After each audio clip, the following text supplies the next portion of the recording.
इस लेक्चर में जो है हम लोग जो है प्रथम सेमेस्टर 2022 का जो सामाजिक अध्ययन है इसका पार्ट थर्ड देखेंगे। पहला पार्ट में जो वस्तुनिष्ठ प्रश्न देखे थे, दूसरे वाले पार्ट में जो है हम लोग अति लघु उत्तरीय प्रश्न को देखे थे जो 30 शब्दों में लिखना था।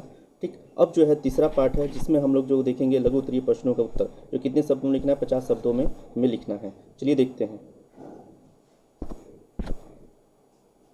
तो पहले क्वेश्चंस को हम लोग देख लेते हैं, फिर उसके बाद डायरेक्ट जो है आंसर और उस पर स्विच करेंगे।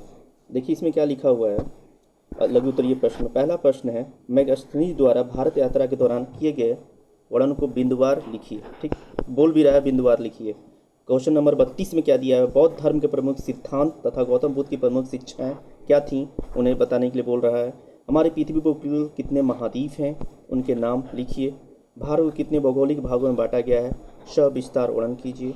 ठीक, जिला पंचायत के कार्यों का उल्लेख कीजिए। नगर निगम के कार्य क्या हैं, उनको वर्णन कीजिए। और दिन रात होने का क्या कारण है, ये बताइए। 38वां में दिया है, विश्व को हिंदू सभ्यता की क्या देन है, ये बताइए। 39 में बोल रहा है धूमकेतु है क्या, संक्षेप में बताइए। और 40 में जो है हमें बोल रहा है पूरा पाषाण कालीन चित्रकला पर प्रकाश डालिए। ठीक, ये टोटल 10 क्वेश्चन है। मार्क्स प्रत्येक क्वेश्चन का 2 है, तो टोटल जो है 20 नंबर का वेटेज है। कितने शब्दों में लिखना है, 50 शब्दों में लिखना है। हम लोग पास टाइम बहुत कम होता है, 2 आवर होता है। ठीक, 2 आवर में ये जो है ऑब्जेक्टिव भी देखना होता है, अति लघु उत्तरीय देखना होता है और लघु उत्तरीय भी देखना होता है। ठीक है, तो हमें क्या करना होगा कि हमें जो है पॉइंट वाइज लिखने के अलावा कोई हमें ऑप्शन ही नहीं है। ठीक, तो हमें और 50 शब्द में भी इसको डेकोरम मेंटेन करना है। तो एक लाइन में हम कम लोग अगर 8 देते हैं शब्द लिखते हैं, ठीक, तो कम से कम 5 से 6 जो है लाइन लिखना ही पड़ेगा। और इसको तभी पॉसिबल है जो पॉइंट वाइज लिखेंगे। तो चलिए देखते हैं पहले क्वेश्चन से।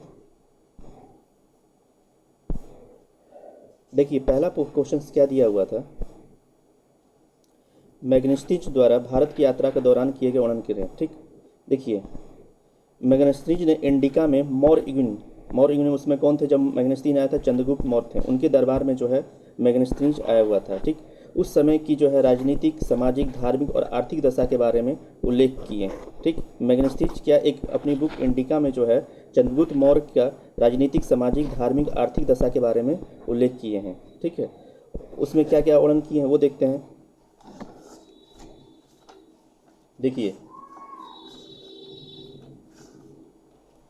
उन्होंने मौर्य युग में शांति एवं समृद्धि व्याप्त थी, जनता पूर्णतः आत्मनिर्भर थी, भूमि बड़ी उर्वर थी, गेहूं तथा जौ प्रमुख खदान थे, लोग जो है नैतिक दृष्टि से उत्कृष्ट तथा सादगी की जीवन व्यतीत करते थे। ठीक, समाज 7 वर्ग में बटा हुआ था, कृषक, शिकारी और पशुपालक, व्यापारी और शिल्पी, योद्धा, निरीक्षक, मंत्री और दार्शनिक थे। ठीक है, इस प्रकार जो है इसने जो है कौन मैग्नेस्टीज ने इंडिका में मौर्य युग के बारे में वर्णन किए हैं। चलिए नेक्स्ट क्वेश्चन में देखते हैं।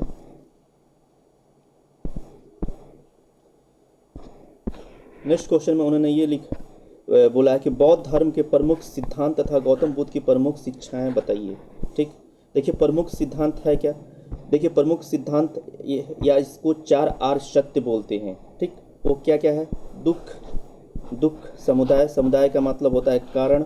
तो दुख का क्या दुख है, दुख का कारण क्या है, दुख निरोध और दुख निरोध का मार्ग। ठीक, इन 4 जो है सिद्धांत इन्होंने महात्मा बुद्ध के बारे में बताया गया है। ठीक, तो पहला क्या है, दुख है। देखते हैं, बौद्ध धर्म दुखात को लेकर चला है और समस्त संसार दुखमय है। ठीक, दुख समुदाय, बुद्ध की दृष्टि से इसका कारण तृष्णा अथवा इच्छा हो सकती है। ठीक, दुख का निरोध, इच्छाओं पर नियंत्रण करके ही दुख निरोध संभव हो सकता है। दुख निरोध का मार्ग क्या है, इसका मार्ग जो है वो अष्टांगिक मार्ग कहते हैं। ठीक, या दुख निरोध गामिनी प्रतिपक्ष के नाम से भी जाना जाता है। ठीक, अब देखते हैं बुद्ध की प्रमुख शिक्षाएं या उपदेश के बारे में। देखिए बुद्ध की प्रमुख शिक्षाएं उपदेश क्या थी, 4 आर्य सत्य, अष्टांगिक मार्ग, 10 शील, कर्मवाद या पूर्व जन्म, अनिश्वरवादी, आत्मा, निर्वाण, सामाजिक दर्शन, वेद एवं कर्मकांड की आलोचना। इन चीज़ों के बारे में इनकी बौद्ध धर्म की प्रमुख शिक्षाएं थी। चलिए नेक्स्ट क्वेश्चन में देखते हैं। नेक्स्ट क्वेश्चन में क्या कह रहे हैं हमारे पृथ्वी पर कुल कितने महाद्वीप हैं, उनके नाम लिखिए। ठीक, हमारे पृथ्वी पर कुल कितने महाद्वीप हैं, नाम लिखिए। देखिए, हमारे पृथ्वी पर कुल जो है 7 महाद्वीप हैं। ठीक, एक जो है एशिया महाद्वीप जिसमें भारत रहता है, यूरोप महाद्वीप, अफ्रीका महाद्वीप, उत्तरी अमेरिका, दक्षिणी अमेरिका, ऑस्ट्रेलिया और अंटार्कटिका महाद्वीप।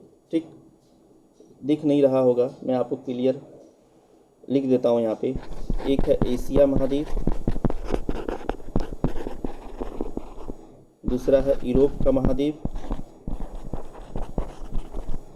यह है अफ्रीका महाद्वीप, चौथा है उत्तरी अमेरिका, पांचवा है दक्षिणी अमेरिका, यह है ऑस्ट्रेलिया महाद्वीप और यह है अंटार्कटिका महाद्वीप। ठीक, ये जो है हमारे पृथ्वी पर कुल महाद्वीप हैं। ठीक, महाद्वीप किसे कहते हैं? समुद्र तट से ऊपर उठे हुए पृथ्वी के विशाल भूभाग को महाद्वीप कहते हैं। ठीक, समुद्र तल से ऊपर उठे हुए, मान लीजिए समुद्र तल है, ठीक, ऊपर उठे हुए पृथ्वी के विशाल भूभाग को ही महाद्वीप कहते हैं। ठीक है,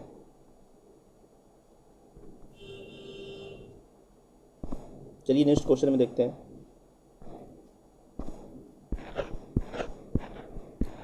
भारत को कितने भौगोलिक भागों में बांटा गया है, सविस्तार वर्णन कीजिए। देखिए, भारत को जो है टोटल 5 भौगोलिक भागों में बांटा गया है। ठीक, कितने भागों में बांटा गया है? 5 भौगोलिक भागों में बांटा गया है। हिमालय का पर्वत समूह, ठीक है, हिमालय का पर्वत समूह हो गया, विशाल मैदान हो गया, प्रायद्वीपीय पठार, तटीय मैदान और द्वीप समूह, ये जो है 5 भौगोलिक भागों में बांटा गया है। ठीक, चलिए नेक्स्ट क्वेश्चन में देखते हैं। नेक्स्ट क्वेश्चन में क्या बोल रहे हैं? जिला पंचायत कार्यों का उल्लेख कीजिए। देखिए, क्षेत्र पंचायत के कार्यों की प्रगति की राज्य सरकार को सूचना देना होता है। जिला पंचायत को जिले से संबंधित कृषि तथा उत्पादन के कार्यों के योजनाबद्ध ढंग से पूरा करवानी होती है। विकास खंड का कामकाज देखने के लिए जिला पंचायत अपने सदस्यों की छोटी छोटी समितियां बनाती है, जैसे चौथा में शिक्षा समिति, सिंचाई व्यवस्था समिति, पशुपालन समिति। ये समितियां जिले के पशुपालन, ठीक है, सिंचाई, खेती, जमीन को देखभाल का काम करती है। ठीक है, तो हम लोगों ने देखा कि जिला पंचायत का क्या क्या काम होता है। ठीक, पहले वाले में क्या, क्षेत्र पंचायत कार्य, जो क्षेत्र पंचायत हैं उसके कार्यों की प्रगति को उसका रिपोर्ट राज्य सरकार को देना होता है। ठीक, दूसरे वाले में क्या बोल रहा है? जिले से संबंधित कृषि तथा उत्पादन कार्य को योजनाबद्ध ढंग से कराना। जिले में जो भी कृषि के संबंधित कार्य हैं और या उसके उत्पादन जो हो रहे हैं उसको योजनाबद्ध ढंग से करवाना होता है। किसको? जिला पंचायत को। तीसरे वाले में क्या बोला? विकास खंड के कामकाज को देखने के लिए जिला पंचायत अपने सदस्यों की छोटी छोटी समितियां बनाती हैं। जो जिला पंचायत है उसको विकास खंड का जो कामकाज है उसको छोटे छोटे समितियां बनाती हैं।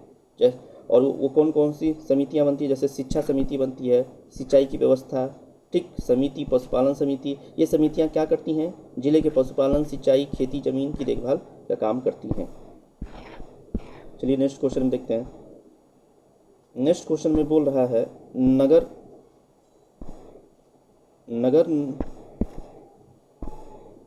निगम के कार्यों का वर्णन कीजिए। नगर निगम को क्या बोलते हैं? Municipal corporations. देखिए, पहले नगर निगम के बारे में जान लेते हैं है क्या। देखिए, नगर निगम जो है सर्वोच्च शहरी स्थानीय व्यवस्था है। क्या है? सर्वोच्च शहरी स्थानीय व्यवस्था है। इसकी स्थापना जो है राज्य विधानमंडल, इट मीन्स स्टेट लेजिस्लेचर द्वारा जो है निर्मित अधिनियम द्वारा होती है। ये प्राय 5 लाख से अधिक जनसंख्या वाले शहर में नगर निगम बनता है। जहाँ जिस जगह पे जो है 5 लाख है वहाँ पर जो है नगर निगम का निर्माण होता है। इसका जो है अस्तित्व एवं शक्तियाँ राज्य सरकार पर निर्भर करती हैं। जो नगर निगम है जिसे हम बोलते हैं म्युनिसिपल कॉर्पोरेशन, ये जो है किस पे डिपेंड कर रही हैं? इसकी अस्तित्व और शक्तियाँ का स्टेट गवर्नमेंट पे, ठीक, स्टेट गवर्नमेंट पे जो है डिपेंड करती है। आगे देखते हैं। देखिए, नगर निगम से सदस्यों की संख्या 60 से 110 होती है। 60 से लेकर 110 के बीच जो है नगर निगम की सदस्यों की संख्या होती है। अब इसका जो है कार्य देखते हैं, कौन कौन से कार्य हैं। देखिए, नगर निगम 2 प्रकार के कार्यों को संपन्न कराती है, एक ऐच्छिक, दूसरा जो है अनिवार्य। ठीक, ऐच्छिक में क्या होता है? ऐच्छिक कार्य में वो कार्य हैं जो आवश्यक उतना नहीं है। ठीक, किंतु वित्तीय स्रोतों के आधार पर इन्हें किया जाता है। ठीक है, जैसे पार्क का निर्माण करना। अब ये जो है पार्क का निर्माण करना, ये क्या है, ऐच्छिक हो गया। अब अनिवार्य पे देखते हैं। अनिवार्य कार्य क्या है? अनिवार्य कार्यों में वो कार्य आते हैं जो नगर निगम को अवश्य करने पड़ते हैं। ठीक, ऐच्छिक में हो गया जैसे पार्क वर्क हो गया, ये जो है वित्तीय स्रोतों के आधार पर किया जा सकता है। लेकिन अनिवार्य में कौन कौन से हैं वो देखते हैं। देखिए, अनिवार्य कार्य में वो कार्य आते हैं जो नगर निगम को अवश्य ही करने पड़ते हैं। कौन सा? विद्युत का प्रबंधन करना, जल की व्यवस्था करना, यातायात सेवाओं का जो है प्रबंधन करना, गंदगी एवं कूड़े कचड़े की सफाई। ये मोस्ट इंपॉर्टेंट है नगर निगम का, गलियों शौचालय आदि की सफाई। ठीक, ये जो है मोस्ट इंपॉर्टेंट नगर निगम है। ये कहाँ पे बनता है? जहाँ पे जनसंख्या 50 लाख होती है। ठीक, वहाँ पे जो है नगर निगम का जो है निर्माण होता है। ठीक, और इसमें संख्या कितनी होती है? देखिए, 50 लाख नहीं, 5 लाख। ठीक, जहाँ पे 5 लाख जनसंख्या होती है, मोस्ट इम्पोर्टेंट है, जहाँ 5 लाख की जनसंख्या होती है वहाँ पे जो है नगर निगम की ज़रूरत पड़ती है। ठीक, उसमें सदस्यों की संख्या 60 से 110 होती है। तीसरा इम्पोर्टेंट पॉइंट, इसका जो अस्तित्व मतलब शक्तियाँ जो है राज्य सरकार पर डिपेंड करती हैं। ठीक, और इसकी स्थापना जो है राज्य विधानमंडल द्वारा निर्मित होती है। ठीक है, अब चलिए नेक्स्ट में देखते हैं।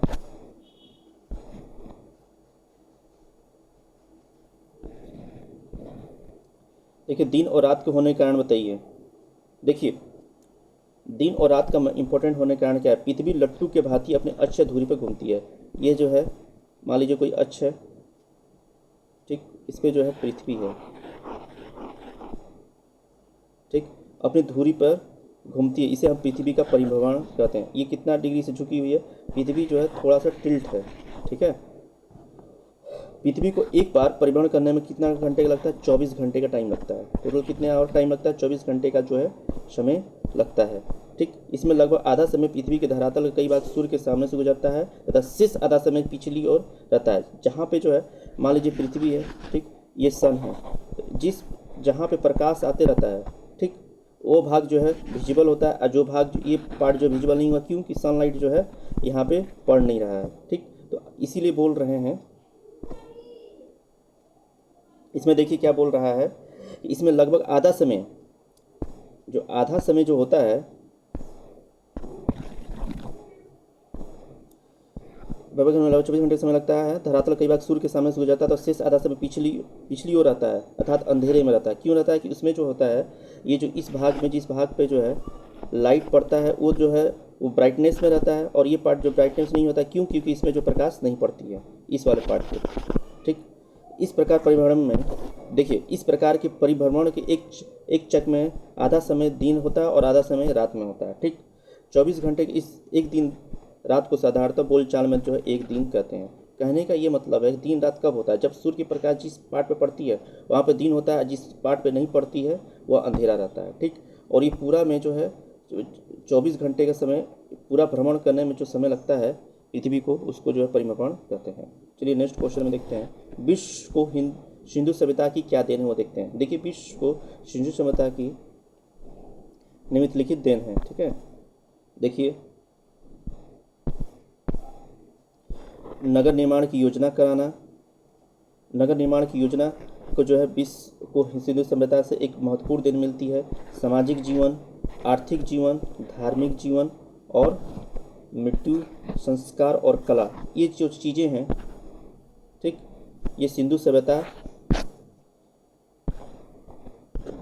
ये जो है सिंधु सभ्यता जो है सिंधु सभ्यता को विश्व का देन है। ठीक, देखिए, नगर निर्माण योजना में क्या है?